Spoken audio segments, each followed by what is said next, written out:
کہ جب تم اللہ کا ذکر بھول جاؤ کرنا، اللہ کا ذکر بھول جانا یہ بھی اللہ سبحانہ و تعالی کی ناراضگی کا سبب ہوتا ہے کبھی کبھی۔ اور جو اللہ کا ذکر کرنا بھول جاتا ہے، یہ جو نسیان ہوتا ہے، یہ جو بھول جانا ہوتا ہے، اسکالرز یہ کہتے ہیں کہ یہ شیطان کی طرف سے ہوتا ہے۔ یعنی کہ انسان جب کوئی اچھا کام بھول جاتا ہے تو وہ شیطان کی طرف سے ہوتا ہے، اس کو جو نسیان آتا ہے۔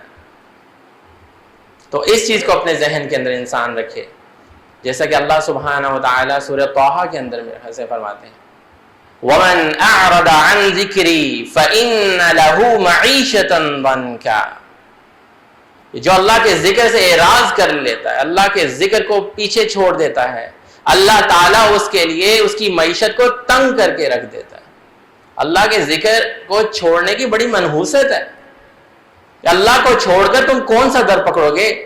انشاءاللہ اور ماشاءاللہ کہے بغیر کون سا راستہ ہوگا تمہارے پاس نکلنے کا؟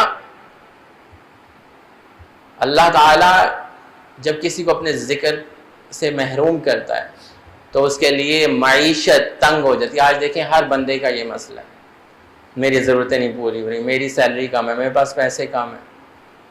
اللہ کو ہم کتنا یاد کر رہے ہیں؟ اللہ تعالیٰ کہہ رہے ہیں یہ جو تمہاری معیشت کا تنگ ہو جانا ہے یہ اس وجہ سے ہے کہ تم نے اللہ کے ذکر کو بھلا دیا ہے۔